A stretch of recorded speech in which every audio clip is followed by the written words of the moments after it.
रामचंद्राय नमः।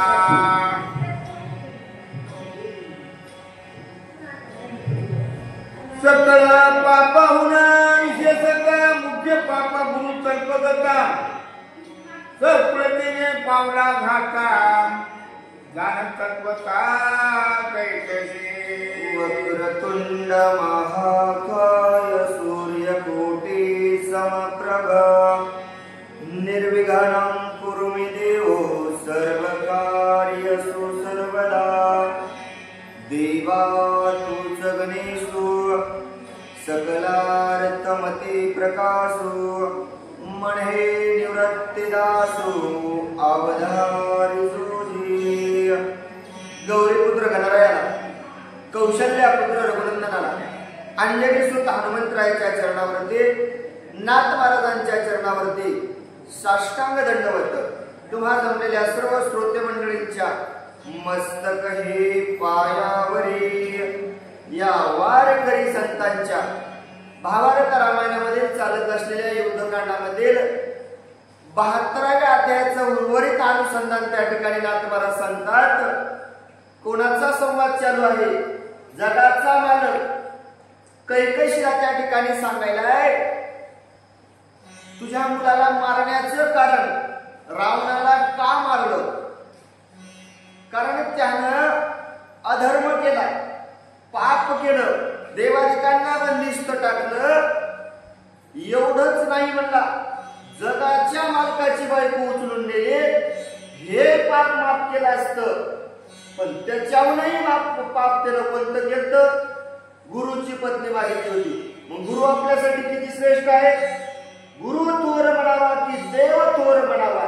आधी नमस्कार कोणाशी करावा? माझिया मनासी गुरु थोर वाटे, जयाच्या प्रसादे रघुराज भेटे। ज्याचा प्रसाद भेटल्याच्या नंतर, त्या गुरुची संगत केल्याच्या नंतर देवाची प्राप्ती होते। आणि आशा गुरुची पत्नी मागितली, कोणाची? शंकर परमात्म्याची, साक्षात पार्वतीच मागितली, ही मला दे। मग आपल्या गुरुच्या पत्नी, आपला गुरु म्हणजे आई वडील सारखा असतो, गुरुची पत्नी म्हणजे आपल्या मातेसारखी असते। मग मातेवर ज्यानं वाईट नजर टाकली त्याला पाप करणं शक्य नाही, आणि हे पाप या जमिनीला सहन होत नाही। या पापाचा घडा रावणाचा भरला, आणि म्हणून त्याला सगळ्या कुळासहित मरावं लागलं। मी मारलं नाही, भगवंत सांगू लागले। निज पापे कल्यापून जवागपता रावण, तुझा धर्मात्मा विभीषण तेने तोचा नवगरेला। बघ बाबा, पाप केलं रावणानं, आणि पाप करून त्याला नरकाला जावं लागलं। आणि तोच त्याचा भाऊ असणारा शुद्ध विभीषण त्या ठिकाणी त्यानं त्या भगवंताचा उद्धार असणारा केला। कसा उद्धार झाला? नाथ महाराज सांगू लागले। बंधूच्या सख्यते पुन श्रीशंकरे कृपा करुणा, गिराणी पाप रावण अपराधी पूर्ण जाणताई। अपराध पूर्ण जाणत असताना सुद्धा त्याच्यावर त्या भगवंताने कृपा केली। कारण कोणाचा? चांगल्याचा भाऊ आहे म्हणले, विभीषणाचा भाऊ असल्यामुळं शंकर परमात्म्यानं कृपा केली। आणि रावण सुद्धा त्या ठिकाणी राम प्रभूच्या हातानं उद्धार करण्यात आला। रावणाची सगर्वता कळवाली पैसमता, रोज हरितल्या जासीला का तेने तत्वता उधारे। रावणाचं सर्व सगळ्यांना कळालं म्हणला। घमंड होता, गर्व होता, संपत्तीचा माज होता, नवे नवे बळाचा असणारं सामर्थ्य होतं, प्रत्येकाला कळालं। समजून सांगितलं विभीषणानं, दादा नको, कशाला आणली सीता? नेऊन सोड बाबा, त्या भगवंता संग असणारं सख्यत्व कर, शरण त्याला जाय। नाही गेला। विभीषण तिला लाथा आणल्या, राज्याच्या बाहेर काढलं। शेवटी भाऊ तो भाऊच असतो। आपल्या भावाचा उद्धार करण्यासाठी राम प्रभूला विभीषणची शरणागत आला, आपला तो उद्धार केला, आपल्या भावाचाही उद्धार करून घेतला। एवढं पुण्यवान तुझा हा विभीषण आहे। सावगाय कैकशी धन्य धन्य तुझी कुशी, विभीषणाचे परसवलीसी सकळ कुळाची उधरण। सावध ऐक माते,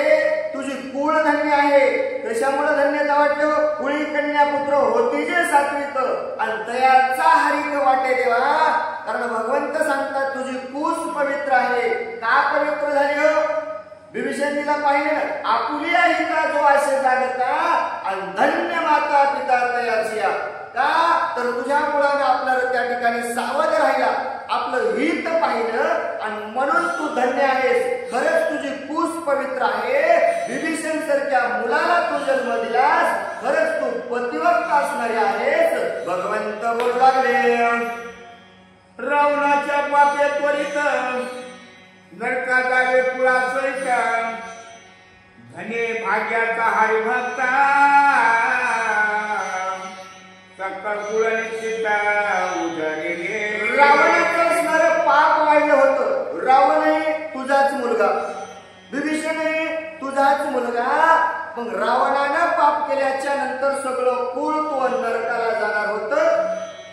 पण तुझ्या घरी एक भक्त जन्माला आला आणि त्या भक्तानं देवाची भक्ती केली आणि नवे नवे संपूर्ण कुळाचा उद्धार केला. भगवंत सांगू लागले डोळेचे देखे निश्चेचे प्रत्यक्षे दिसे हातो हाते असत पुत्रे नग प्राप्ते उद्धार गते सत्पुत्रे. अरे बाबा, असत्य असणारा पुत्र नरकाला प्राप्त झाल्याशिवाय राहणार नाही. चांगलं वागलेला पुत्र देवाला आवडतो. आणि दोघांचं उदाहरण तुम्हाला समोरच सांगतात. बाबा रामाने पाहिलं विभीषण कसा होता आणि रावण कसा होता. त्यावेळेस भगवंत सांगतात कितीही जरी असले तर चांगले असाव, वाईट असून फायदा नाही. आणि एकच असला तर काय होणार बाबा, एक जरी असला तर चांगला पाहिजे. म्हणून एकानं तुझा उद्धार केला आणि म्हणून तू धन्य आहे. रावणाची जगनिधी माते काने विभीषणाचे साधूपणे जने वाणने तुझला. बाबा तुला जग असणारं वंदन करेल. कोणामुळं? विभीषणामुळं. रावणाची माय म्हणजे चांगलं कोण म्हणेल म्हणले? त्याचं पोरगच नीट नाही तर मायबापाला कोण चांगलं म्हणेल? सगळं पाप या डोक्यावर बसणार होतं. पण दुसरा मुलगा चांगला जन्माला आला विभीषणमुळे तुला संपूर्ण जग चांगलं म्हणेल. भगवंत बोलू लागले हरिभक्ता प्रमसंपन्न ज्या ज्या कुल होय उत्पन्न केले सकळ कुळ पावन ब्रह्मसंपन्न पै होत. ब्रह्मसंपन्न पै होत. हरिभक्ताचं वर्णन सांगत असताना नाथमाला सांगतात बाबा जो हरिभक्त ज्याच्या कुळामध्ये जन्माला आला त्या कुळाचा उद्धार केल्याशिवाय राहत नाही. किती हरिभक्त सांगते. पुढच्या हरिभक्ताचं सांगत असताना नाथ महाराज म्हणले कोणाकोणाचं वर्णन सांगावं. किती हरिभक्त ऐकले. तुकोबाराज, ज्ञानोबाराज, सोपानकाका, मुक्ताबाई, एकनाथ महाराजासारखे भक्त, प्रल्हादासारखे अनेक हरिभक्त जन्माला आले आणि आपल्या कुळाचा उद्धार करून घेतला. त्याच प्रकारचा तुझा विभीषण आहे. तुझ्या कुळामध्ये जन्माला आला आणि आपलाच उद्धार केला, पण संपूर्ण कुळाचा उद्धार केला. असा हरिभक्त देवाला आवडतो. हरिभक्त जन्मे जे कुशी आगे ते वंदी तिशी कया धुते. बरोबर. सारी जगाची अतिवंदे अतिवंदे कयादू झाले. कयादूच्या पोटी भक्त प्रल्हाद जन्माला आले आणि काय झालं? नाव न घ्यावे देवाचे नाहीसे ब्रीड हिरण्य कसबुचे होतं. गावात नाही म्हणजे तालुक्यात सुद्धा कोणा देवाचं नाव घ्यायचं नाहीच. असं जरी जन्माला आलं तर त्याच्या घरी भक्त प्रल्हाद जन्माला आला आणि अखंड खंडेला जीवन राम कृष्ण नारायण सदैव मुखामध्ये नारायण नारायण नारायण नामस्मरण केलं. कोण होते? कयादूचे असणारं एवढं पाप असताना सुद्धा भक्त जन्माला आल्याच्या नंतर पवित्र झाले आणि आजही लोक तिचं नाव घेतात. एवढं पुण्य हरिभक्तामुळे प्राप्त झालं. नारदमाने सर्व भावे बंदी मोचनिंद्राजिले प्रस्तुती भावे ऐकता. प्रस्तुत भावे ऐकता सर्वजण त्या ठिकाणी नारद म्हणे सांगू लागले बाबा सर्व भाव असणारं मला माहित होतं. वंदे असणारा इंद्र जेव्हा केलतो का प्रल्हाद त्या कुळात जन्माला हरित असतील. देव म्हणला तिथं काय चांगलं आहे का? एक तरी चांगलं असावं म्हणला, अख्खं कुळ चांगलं नाही, नगर नाही, गावच चांगलं नाही, आणि तिथं जन्माला घालून काय होईल? बंदीखान्यात टाकून फायदा नाही. नारद मुनीला चिंता लागली होती, पण काय घडलं ऐका. ज्याची राहते भगवत भक्ता ते भूमंडळ होय पुनीता. बरोबर. कीर्तन सुखे तुळका जग उदरता जाते. ज्या ठिकाणी भगवंताचे भक्त राहतात, नाथ महाराज सांगतात ते गाव नव्हे, तो संपूर्ण भाग असणारा काय होतो? पुनीत होतो. आपलं होईल की नाही पुनीत? साधू संत येते घरात, तोच आम्हा दिवाळी दसरा. बाबा जिथं साधूचं संतांचं आगमन झालं, ज्या गावामध्ये भक्त भगवंताचे राहतात, तो एकटा नाही तर ते गाव पुण्यवान होतं. मग असा भक्त तुझ्या कुशीमध्ये जन्माला आला, संपूर्ण लंकेचा त्यानं उद्धार केला. एवढा भगवत भक्त रामाचा असणारा सेवक विभीषणजी आहे.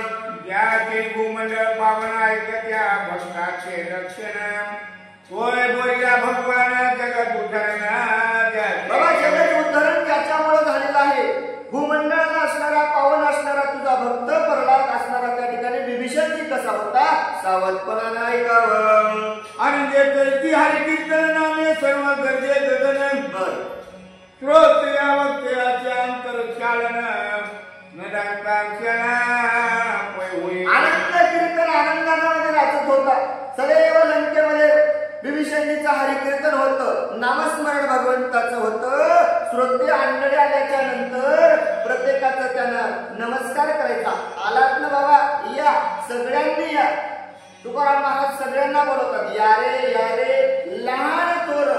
बाबा इथं सगळ्यांना अधिकार आहे, कोणाचा दुजा भाव केला नाही. विभीषणानं सदैव सगळ्यांची सेवा केली, असा विभीषण होता. त्यावेळेची अंतर परमानंद अंतरी भरे चित्त चित्तपणा विसरे न देखे दुसरे. चित्त आपण विसरून गेला. आलेल्यांची सेवा करणं यातच माझा भगवंत आहे, याच्याशिवाय दुसरं काही नाही. विभीषणजी सांगू लागला, जगाचे काही क्षमता चित्तपणे भाषे चित्ता केले श्रवण कीर्तन करिता कोय भगवंता. बाबा जगाच्या काही विषम रूप तुम्ही जर त्या ठिकाणी भगवंताचं कीर्तन नामस्मरण करीत असताल, सदैव त्या भगवंताचं तुम्ही आवाज असणारा त्या भगवंतापुढे देत असताल, तर त्या ठिकाणी दोष राहत नाही, निर्मुक्त झाले होतं. राहतील का पाप? नाही राहणार. त्या भगवंताचं चिंतन करा. नामाच्या चिंतनेत 12 वाटा पळती विघ्ने. मग त्या विघ्न आलेल्या तुझ्या नगरेवरत संपूर्ण विभीषणाच्या भक्तीमुळे दूर जात होत, असा विभीषण होता. केल्यानंतर सुखावे तत्वता विषम जगामागे पाहता बुडारी विषयाची वार्ता तिला वाचता. बाबा विषयाची वार्ताच बुडाली. एका भावाचा विचार केला तर विषय लोभी बोललेला रावण 80,000 बायका केल्या. कोणती लग्न करून आणली होती? रावणाचं लग्न रामायणात ऐकलं का? नाही. मंडोदरी कशी आणली? ब्रह्मापासून मागून आणली. पार्वतीला मागायलाच गेलता, सीताई उचलूनच आणली. असा विषयभोगी असणारा रावण त्या नगरामध्ये राहत असताना विषयाचा असणारा लोभ सोडून दिला, भगवंताच्या नामचिंतनामध्ये लागला. आणि एवढ्या विषयामध्ये राहणारा विभीषण त्या भक्ताच्या भक्तीसाठी, त्या भगवंताच्या प्राप्तीसाठी नामस्मरण करू लागला. त्यामुळे तुझ्या कुळाचा उद्धार झाला आहे.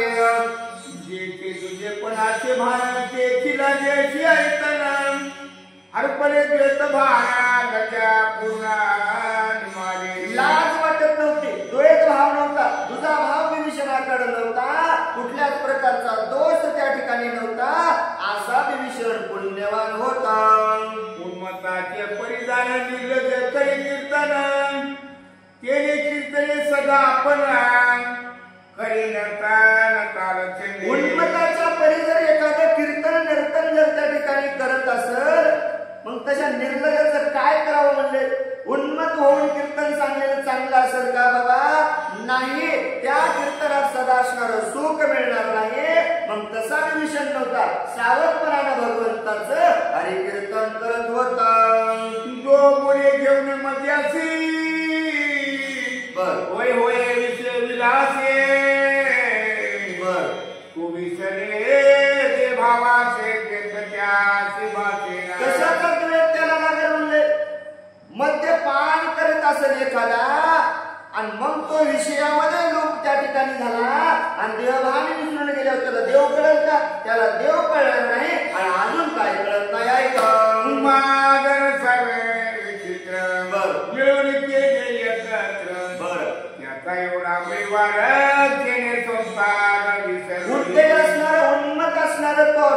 त्या ठिकाणी मदीपान असणार ते घेत असत आणि ते असणार संपूर्ण एका जागी केल्याच्या नंतर अंगामध्ये त्याच्या विषय निर्माण होत असतील तर मग संसारामध्ये सुख लागणार नाही, क्षणामध्ये त्याचा संसार उद्ध्वस्त झाल्याशिवाय राहणार नाही. सकळ रसाचे रसपान जो गोडी माझी होती निमग्न तो ब्रह्मरस सेव्या गाणं संसार भान ते सकळ रसापेक्षाही गोड असणारा माझ्या भगवंताचं नामस्मरण आणि त्याचं चिंतन केल्याच्या नंतर किती गोड नाव आहे त्याचं, अमृतावणी गोड नाम तुझे देवा. एवढं असणारा भगवंता तुझ्या नामाचं गोड पण आहे, अमृतापेक्षाही गोड रस त्याच्या नावाचा आहे. आणि नाथवारा सांगतात मग असा ब्रह्मरस